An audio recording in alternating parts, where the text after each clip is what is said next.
మహాభారతంలో అర్జునుడిని ఓడించిన యోధుడు భగదత్తుడు.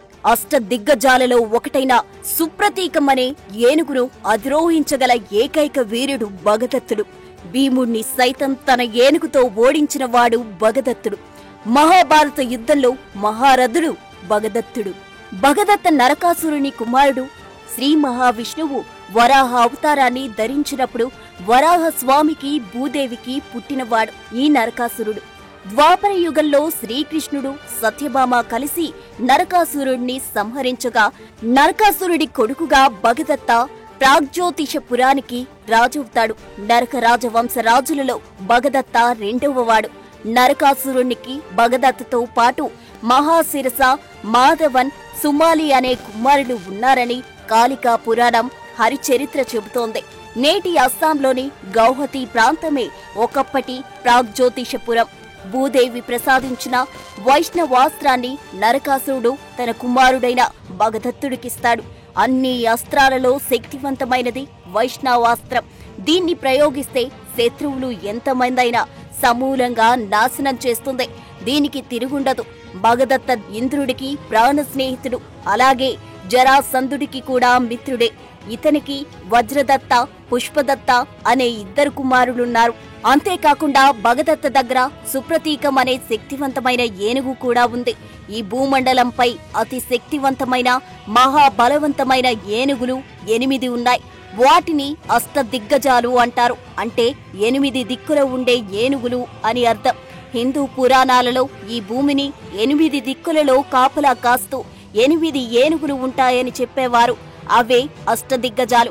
వాటిలో ఐరావతం, పుండరీకం, వామనం, కుముదం, అంజనం, పుష్పదంతం, సార్వభౌమం, సుప్రతీకం అనే 8 ఏనుగులున్నాయి.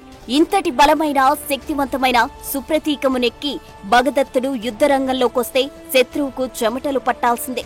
సుప్రతీకం ఒక్కసారి గీంకరిస్తే చాలు తోటి ఏనుగులు, గుర్రాలు యుద్ధరంగం నుండి పరుగులు తీసేవి. దాదాపుగా 25 అడుగుల ఎత్తు, 40 అడుగుల పొడవుతో అతి బలంగా చిన్న సైజు కొండ మాదిరిగా సుప్రతీకం ఉంటుంది. ఏ మావుటి కూడా సుప్రతీకాన్ని నడిపించలేడు. ఒక్క భగదత్తుడి మాటే సుప్రతీకం వింటుంది. యుద్ధంలో ఎంతో మంది వీరులను తన కాళ్లతో తొక్కి చంపింది. అలాగే ఎన్నో రథాలను, గుర్రాలను నాశనం చేసింది సుప్రతీకం. భగదత్తుడి దగ్గర 1,00,000 ఏనుగులతో అతి పెద్ద సైన్యం ఉండేది. మహాభారత కాలంలో ఈ భూమి మీద ఏ రాజు దగ్గర ఇంత పెద్ద గజబలం లేదు. ఏనుగులకు తర్ఫీదు ఇవ్వడంలో భగదత్తుడు ఆరితేరినవాడు. ఈ భూమండలంలో ఏనుగుల గురించి పూర్తిగా తెలిసిన మొదటివాడు భగదత్తుడు మాత్రమే. భరత ఖండంలో చాలా మంది రాజులు, వీరులు వచ్చి భగదత్తుడి దగ్గర ఏనుగులను నడిపించడంలో శిక్షణ తీసుకుని వెళ్లేవారు. వయస్సు రీత్యా భీష్ముడు, ద్రోణుడి కన్నా భగదత్తుడు చాలా పెద్దవాడు. మహాభారత యుద్ధంలో పాల్గొన్న ఈ భూమిలో ఉన్న యోధులందరిలో పెద్దవాడు, గొప్ప యోధుడు భగదత్తుడు. అతని చర్మం ముడతలు పడి బాగా సాగి ఉంటుంది. చివరకు అతని కళ్ళు కూడా కనిపించకుండా నుదిటి మీద చర్మం బాగా సాగి కళ్లకు అడ్డుపడేది. అందుకోసం భగదత్తుడు ఒక లెదర్ బెల్ట్ తో సాగిన చర్మాన్ని తల మీద వేసి గట్టిగా పట్టీలాగా కట్టుకునేవాడు. పొడవాటి తెల్లని జుట్టుతో ఒక సింహంలాగా అతను కనిపించేవాడు. ధర్మరాజు రాజసూయ యాగ సమయంలో అర్జునుడు 8 రోజుల పాటు భగదత్తునితో పోరాడాడు. యాగ సమయంలో అర్జునుడు భరత ఖండంలో ఉన్న అందరి రాజులతో పోరాడాడు. కానీ వారెవరూ అర్జునుడి శౌర్య పరాక్రమాల ముందు నిలువలేక ఓడిపోయి సామంత రాజులుగా మారారు. కానీ భగదత్తుడు మాత్రం ధైర్యంగా అర్జునుడితో యుద్ధం చేశాడు. అనేక అస్త్ర శస్త్రాలతో అర్జునుడిని గాయపరిచి అతని సైన్యంలో చాలా మందిని చంపేశాడు. భగదత్తుడి పోరాటాన్ని చూసి అర్జునుడు ఆశ్చర్యపోతాడు. 8 రోజుల పాటు ఇద్దరి మధ్య యుద్ధం భయంకరంగా సాగుతుంది. చివరికి అర్జునుడు అలసిపోతాడు. తన స్నేహితుడు ఇంద్రుడి కొడుకైన అర్జునుడి శౌర్య పరాక్రమాలు చూసిన భగదత్తుడు నవ్వి, అర్జునా, నన్ను ఓడించడం నీ తరం కాదు. నేను యుద్ధ రంగంలో నీ తండ్రి ఇంద్రుడితో సమానంగా పోరాడగలను. నాకు అలసట ఉండదు. నీవు నా ప్రాణ స్నేహితుడైన ఇంద్రుడి కొడుకోవు కాబట్టి నీ ఏం కావాలో కోరుకో, ఇస్తానంటాడు. అందుకు అర్జునుడు, రాజసూయ యాగ పరిరక్షకుడుగా నేను వచ్చాను. నీవు ఓటమిని అంగీకరించి ధర్మరాజును చక్రవర్తిగా గుర్తించు అని కోరుతాడు. ఇంద్రుడి మీదున్న గౌరవంతో అర్జునుడి కోరిక మన్నించి ధర్మరాజు చేసే రాజసూయ యాగాన్ని సందర్శించి అనేక కానుకలను సమర్పించి ధర్మరాజును చక్రవర్తిగా అంగీకరిస్తాడు. అప్పుడు ధర్మరాజు, నీవు కూడా ఒక గొప్ప యోధుడివే, ఇక నుండి మాకు శ్రేయోభిలాషిగా ఉండు అని భగదత్తుని సన్మానించి గౌరవంగా తన రాజ్యానికి పంపుతాడు. ఆ తరువాత దుర్యోధనుడు ధర్మరాజు చేసిన రాజసూయ యాగానికి పోటీగా వైష్ణవ యాగం నిర్వహిస్తాడు. ఆ యాగం ప్రకారం రాజ్య విస్తరణలో భాగంగా యాగరక్షకుడిగా కర్ణుడు అనేక రాజ్యాల మీద దండెత్తుతాడు. ఎంతో మంది రాజులను ఓడిస్తాడు. వారందరినీ సామంతులుగా మార్చి కప్పం కట్టించుకుంటాడు. అలా హిమాలయాల వైపు వెళ్లి అక్కడున్న రాజులందరినీ ఓడించి చివరకు ప్రాగ్యోతిష రాజ్యానికి చేరి భగదత్తతో యుద్ధం చేస్తాడు. కర్ణుడికి భగదత్తునికి హోరాహోరీగా యుద్ధం జరుగుతుంది. ఈ భూమండలంలో గొప్ప విలుకాడైన అర్జునుడిని ఓడించిన తనకు కర్ణుడు ఒక లెక్క అంటూ యుద్ధరంగంలోకి దిగిన భగదత్తునికి ఆ తరువాత గాని తత్వం బోధపడలేదు. అసమాన శౌర్య పరాక్రమవంతుడైన కర్ణుడి దాటికి తట్టుకోలేకపోతాడు. అస్త్ర శస్త్ర ప్రయోగాలలో కర్ణుడు నేర్పు చూసి ఆశ్చర్యపోతాడు. కర్ణుడు సామాన్యుడు కాదు, అర్జునుడినే మించిన గొప్ప యోధుడని అనుకుని తన ఓటమిని అంగీకరించి దుర్యోధనుడికి సామంతరాజుగా ఉండటానికి అంగీకరించి పెద్ద ఎత్తున ధనాన్ని సైన్యాన్ని కర్ణుడికిస్తాడు. ఆ తరువాత మహాభారత యుద్ధం జరగబోతుందని తెలిసినప్పుడు భగదత్తుడు ఒక అక్షౌహిణి సైన్యంతో పెద్ద ఎత్తున గజబలంతో కౌరవుల పక్షాన చేరుతాడు. పాండవులు తనకు దగ్గరవారైన అర్జునుడు తన స్నేహితుడు ఇంద్రుడి కొడుకైన తన తండ్రి నరకాసురుణ్ణి చంపిన శ్రీకృష్ణుడు పాండవుల పక్షాన ఉండడంతో కృష్ణుడి మీద కోపంతో భగదత్తుడు కౌరవుల వైపు నిలుస్తాడు. భీష్ముడు భగదత్తుణ్ణి మహారాజి హోదాతో గౌరవిస్తాడు. కృష్ణుడు, బలరాముడు, భీష్ముడు, ద్రోణుడు, అర్జునుడు, కర్ణుడు, అభిమన్యుడు, అశ్వత్థామ, అతికాయుడు, భీముడు, నరకాసురుడు, జరాసంధుడు లాంటి వారితో సమానంగా భగదత్తుడు మహారథిగా నిలిచాడు. మహాభారత యుద్ధం మొదటి రోజున భగదత్తుడు విరాటరాజుతో ద్వంద్వ యుద్ధం చేస్తాడు. ఇద్దరి మధ్య భయంకరంగా యుద్ధం సాగుతుంది. చివరకు భగదత్తుని దాటికి తట్టుకోలేక విరాటరాజు యుద్ధరంగం నుండి పారిపోతాడు. విరాటరాజు సైన్యాన్ని దారుణంగా చంపుతాడు భగదత్తుడు.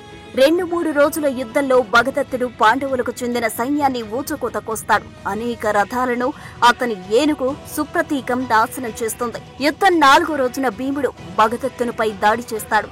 భగదత్తుడు భీముణ్ణి దారుణంగా కొడతాడు. ఆ దెబ్బలు తట్టుకోలేక యుద్ధంలో భీముడు మూర్ఛపోతాడు.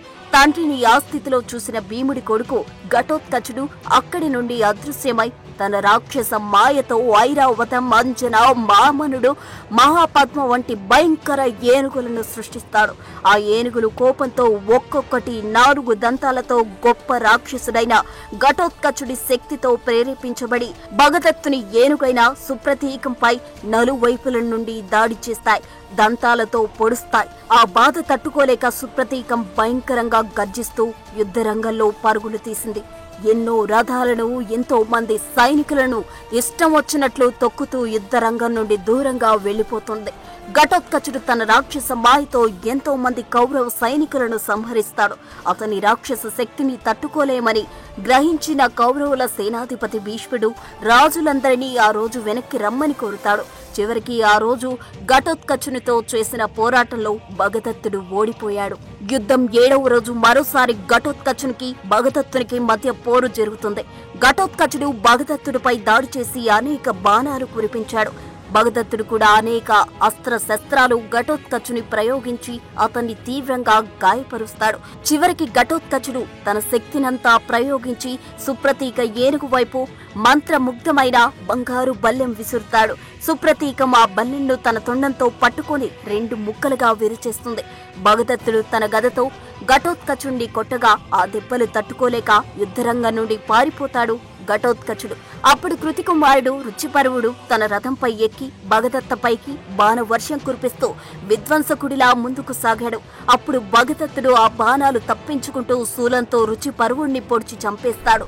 రుచిపర్వుడు మరణానికి రగిలిపోయిన సుభద్ర కుమారుడు అభిమన్యుడు, సాత్యకి, ఉప పాండవులు, చేకితానుడు, దృష్టకేతు అలాగే యుయుత్సుడు అందరూ కలిసి ఏనుగును బాధించడం ప్రారంభించారు. సుప్రతీకను చంపాలనే కోరికతో ఆ యోధులందరూ పెద్దగా కేకలు వేస్తూ తమ బాణాలు బల్లెంలను సుప్రతీక వైపు విసురుతారు.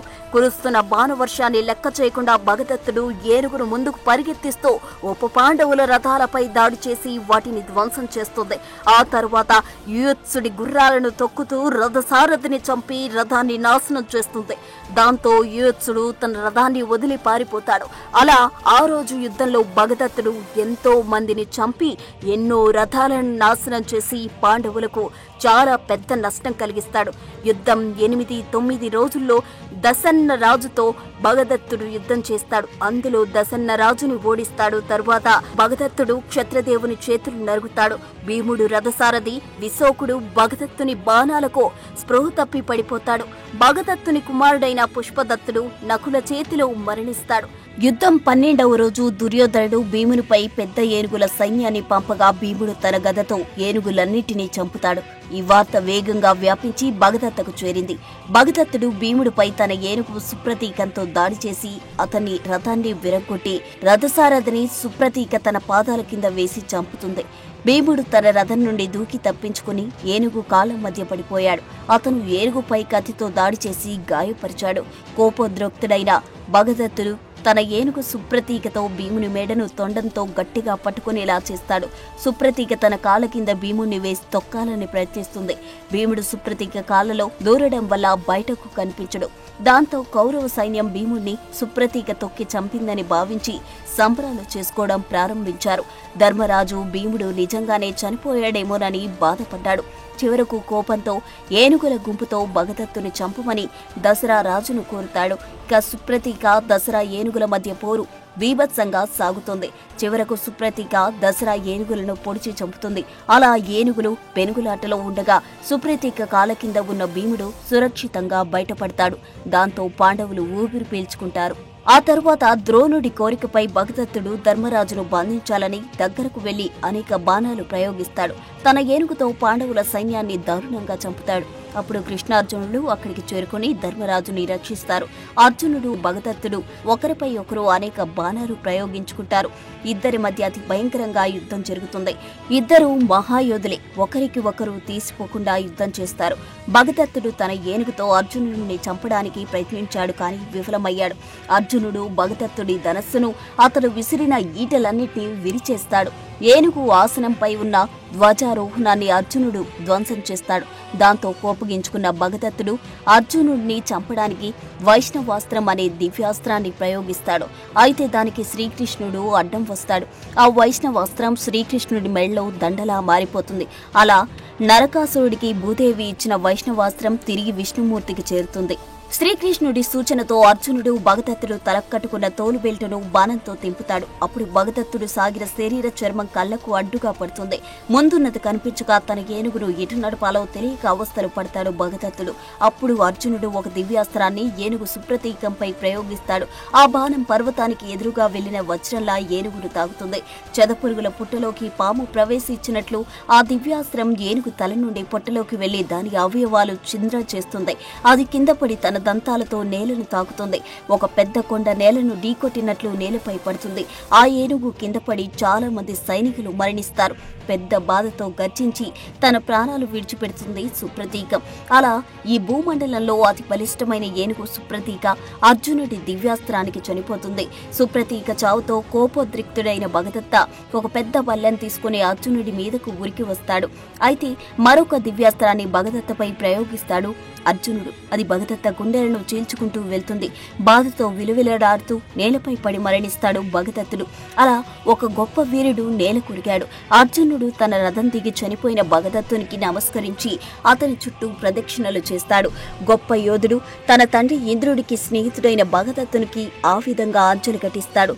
ఇక్కడ విధి విచిత్రం ఏంటంటే భగదత్త తండ్రి నరకాసురుడు కృష్ణుడి ఆధ్వర్యంలో సత్యభామ చేతిలో మరణిస్తే ఇప్పుడు భగదత్త కూడా కృష్ణుడి ఆధ్వర్యంలో అర్జునుడి చేతిలో మరణిస్తాడు. ఇలా తండ్రి కొడుకులిద్దరూ కృష్ణుడి ద్వారానే చంపబడ్డారు. భగదత్త మరణం తరువాత మిగిలిన అతని కుమారుడు వజ్రదత్తుడు ప్రోగ్జ్యోతిష రాజు అయ్యాడు. For more videos like this, subscribe Big TV channel.